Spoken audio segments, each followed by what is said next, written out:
Time and time again, I found that that wasn't true. Maybe it was fun, maybe it was enjoyable, maybe it took my time, took my energy, and I had a good time enjoying my life, but it just left me empty time and time again. And at that point in time, I realized I just didn't have a choice. And I set out on a mission to find truth. I left my law firm, traveled around the world. I've told you guys the stories before, Buddhism, yoga, every possible ism, party, every possible thing you could imagine. Muslim? I read the Quran, I didn't actually practice. But it got to a point where I really didn't have a choice. I said, I need to know what it means to be Jewish. And that burning desire to know took me to Israel and left me there for almost 5 years. And it's not until recently I returned. But I did find the truth. And the only reason that I did is because I committed myself to do whatever it took to get there.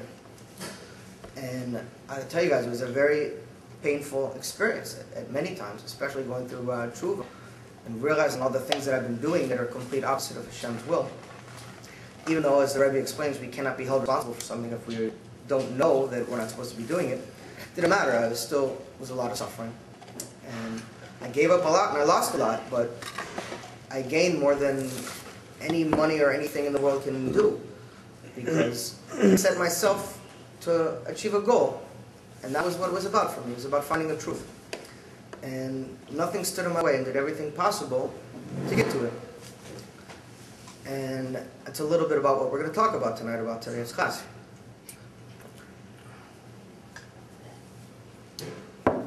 This week's Parsha, Akiv. Akiv is the heel.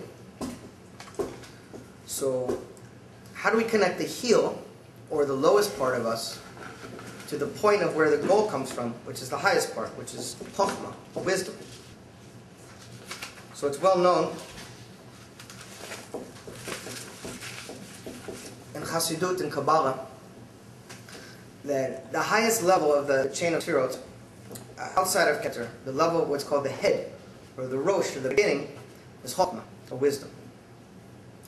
The lowest is Malchus, which is speech, or kingship, or also doing. So everything starts with the point which is called Chokhmah, or wisdom. When God decided to create the world, we know He made a map. What's the map? The Torah. The highest level of Chokhmah, which is Panimi, inner Chokhmah, is called Chokhmah Stima, or concealed, or hidden Chokhmah. This is the point of the inner part of Chokhmah, or wisdom, that connects to the outer part of Arak Anpin, or Chitzoni of Keter. Now's not the time to go into the different Kabbalistic and Hasidic interpretations. The Shams help will do so at another point in time.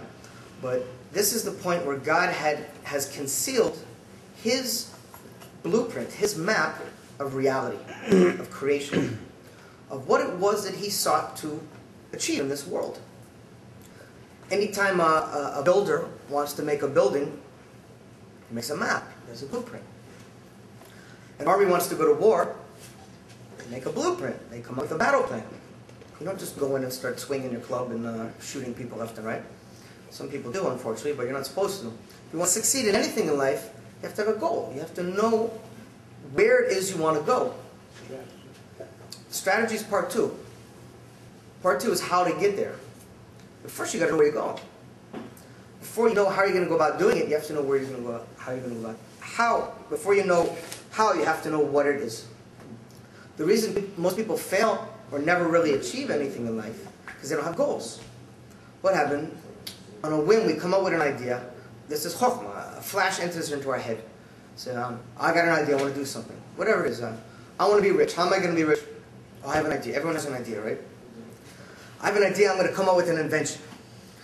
So, I've come up with thousands of inventions in my day.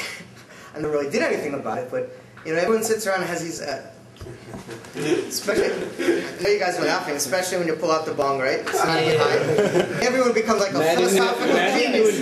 Snuggies.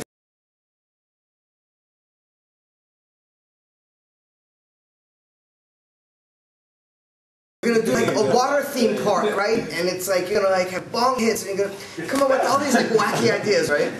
And they sound unbelievable. I remember like at one point in time we start writing things down when we get high, right? And then you go back and you read it, and You wanna what get up the and get the hell pen. was that? Was I crazy? And then your buddy says, no, look, in order for it to make sense, you gotta smoke pot again. Because you gotta be in the same frame of mind you were in when you wrote it down. Oh. Right. I had a friend in law school who used to study stone. He used to get really high and study. I'm like, dude, doesn't that mess with you? He goes, not if you take the test high. He passed it? No, he didn't. So you start writing these things down. The truth is, he didn't wind up doing so good in law school because our head plays games with us while we're stoned, and we'll talk a little bit more about that later. But everything begins with writing something down, and that's how the first goal gets realized.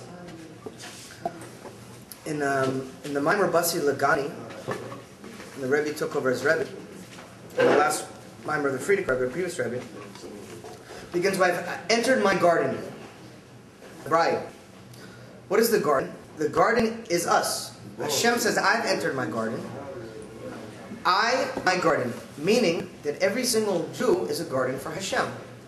That means every one of us has a personal relationship with God. That outside of everything else that's going on in the world, God has a literally personal relationship between every single Jew in the world. When we say the Shema every day, twice a day, 3 times a day, as we're supposed to, we say in the Shema, V'yahavta Elokim Elokecha, to love Hashem, your God, Elokecha. Why does it say your God? Why doesn't it just say you should love God? Because the tzimtzum, or the thing that God created, which separates, so to speak, us from Him, the curtain that we don't see or we don't perceive God, exists inside every one of us. How badly that we want to connect to God and to feel godliness in our life is up to us. That's why it's your God. Because only we can decide how badly we want it and what we're willing to do to achieve it. Well, you should know everything that God lays out for us as a map, as a blueprint for our service in Hashem, is also a map or a blueprint in our personal lives.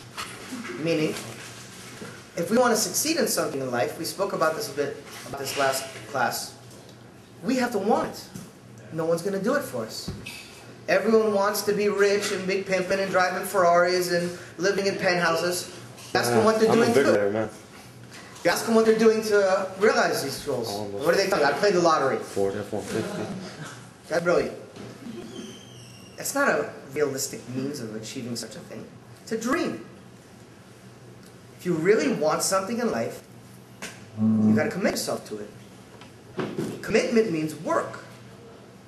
It means realizing one of the biggest problems we have is we fear success and we fear failure. And because of it, we don't come up with concrete goals. Because if we have a concrete goal and we try to achieve it and we fail, it's very painful. So it's much easier to not really solidify our goals, try to achieve something, not give it our all, and at the end say, you know what? It wasn't that big of a deal. Who cares? So what?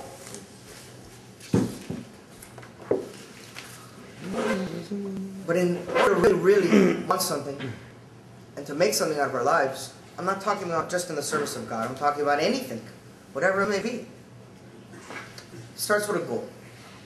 That means writing it down. That means envisioning in your mind what it is you want. The mind is only capable of holding one thought or one image at a time.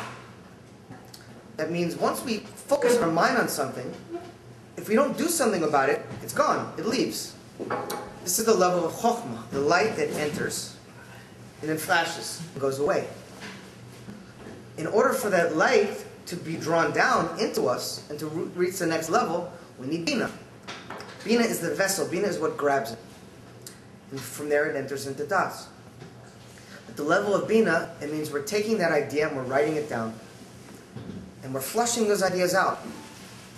And at some point in time, we're coming up with something through a process of elimination, and we'll talk more about that we really want in our life. And then we have a goal that we focus on. What does it mean to focus on a goal?